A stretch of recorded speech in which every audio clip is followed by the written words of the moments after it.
Mastering the Craft, a technical guide to handcrafting a violin. In a quiet workshop filled with the rich scent of wood shavings and varnish, Master luthier Jakob prepared to begin work on his latest violin. His craft, honed over decades, was as much about precision as it was about artistry. Each violin was a product of countless small decisions, tools, and techniques, all building toward the perfect instrument. Step 1. Selecting and preparing the wood. The foundation of any violin is the wood, and Jakob knew that the choice of materials would have a profound effect on the instrument's sound and durability. For the back, ribs, and neck, he selected maple, specifically flamed maple, prized for its aesthetic beauty and tonal qualities. For the top, he chose spruce with narrow grain, which would allow for optimal sound projection. Tip: when selecting wood, make sure it's aged for at least 5 to 10 years to avoid warping. Air-dried wood is generally preferred over kiln-dried, as it retains more of the wood's natural resonance. Jakob cut the maple and spruce into rough blocks, then set them aside for a few weeks to acclimatize to the humidity in the workshop. This step helped prevent cracking and warping later on. Step 2. Carving the back and top. Using templates passed down from generations of luthiers, Jakob began shaping the violin's back. He used a gouge to carve the arch of the back, following the traditional dimensions. Tip: when carving the back, aim for a thickness that varies from about 4.5 millimeters at the center, thicker for a more powerful sound, to about 2.5 millimeters at the edges. This gradual thinning allows the back to resonate fully. For the top, Jakob repeated the process, carefully carving the arch and paying special attention to the graduation, the precise thinning of the wood to enhance the instrument's tonal balance. He frequently used a caliper gauge to measure the thickness at various points. Trick: when carving the top, aim for slightly more flexibility than the back. A typical thickness might range from 3 millimeters in the center to 2 millimeters at the edges. For a richer tone, sand the inside surface gently with fine grit sandpaper to smooth out micro-imperfections. Step 3. Bending the ribs. The ribs, thin strips of maple that form the sides of the violin, were bent to shape using a heated bending iron. Jakob soaked the strips in water for a few minutes, then gently pressed them against the hot iron, moving slowly to avoid burning the wood. Tip: maple is prone to cracking, so always moisten the wood before bending and take your time. Use a temperature-controlled bending iron to avoid scorching the wood. If you notice any tension cracks, try rubbing a small amount of glycerin on the wood to increase its flexibility. Once the ribs were shaped, they were glued to the corner blocks and clamped tightly to dry. Jakob paid special attention to ensure that the ribs matched the curvature of the top and back plates precisely. Step 4. Carving the scroll. Jakob knew that the scroll, while largely decorative, would be a hallmark of his craftsmanship. Using a block of maple, he marked out the basic shape and began carving with a small gouge. The key was patience. Each cut was deliberate and small. Tip: use a small, razor-sharp gouge and make sure your carving strokes follow the grain of the wood to avoid chipping. For fine details, use a sharp knife to finish the edges. Regularly sharpen your tools to maintain clean cuts. Working with dull tools can ruin the details. Once the rough shape was done, Jakob switched to fine files and sandpaper, smoothing out the surface and sharpening the spiral's curves. Trick: to ensure symmetry, check the scroll from different angles, front, back, and side, regularly. A common trick is to use a small mirror to view the scroll's reflection, allowing the maker to spot inconsistencies more easily. Step 5.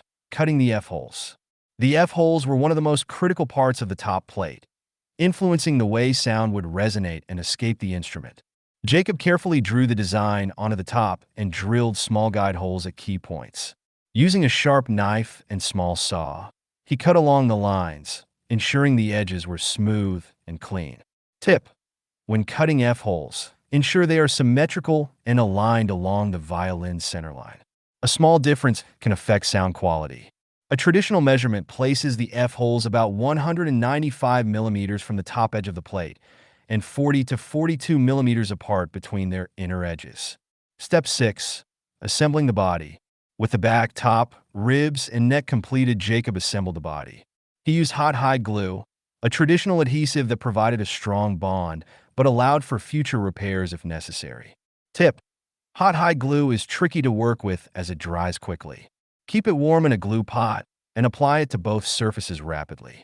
Clamp the pieces together immediately, but don't over-tighten, as this can starve the joint of glue.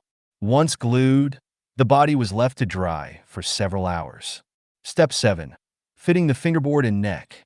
Jakob carefully planed and fitted the ebony fingerboard to the neck. The fingerboard's curvature was critical for comfortable playing and proper string action. Tip: use a radius template to ensure the fingerboard is properly curved.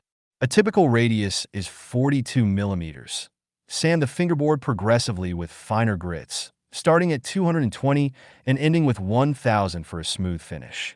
Jakob then set the neck angle carefully.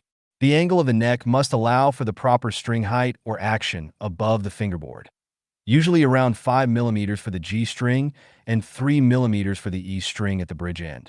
Trick: to check the neck angle, use a straight edge running from the fingerboard to the bridge location. The projection should land approximately 27 millimeters above the top plate. Step 8. Varnishing.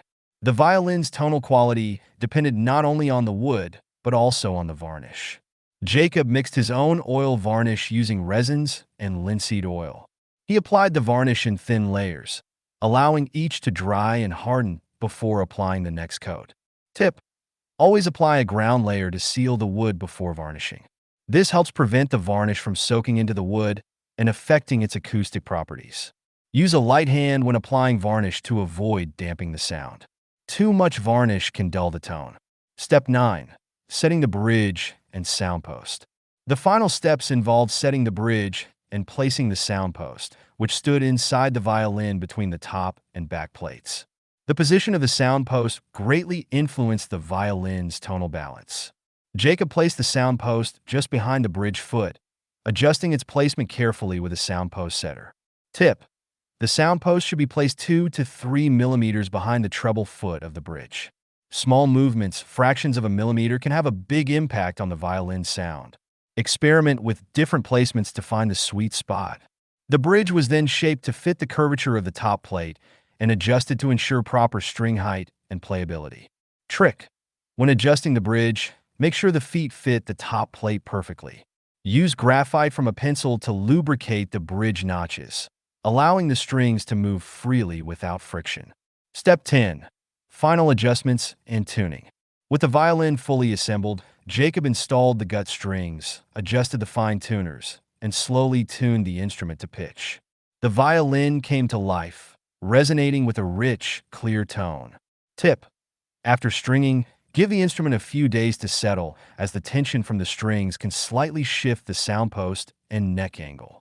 Periodic fine-tuning and adjustments to the bridge and sound post may be needed in the first few weeks of use. Finally, crafting a violin by hand is a delicate balance of tradition, technique, and intuition.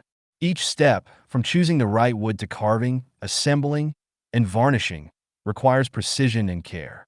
Through years of practice and countless small refinements, Jakob, like many master luthiers, knew how to coax the perfect sound from raw wood, turning it into an instrument capable of producing beautiful music for generations to come.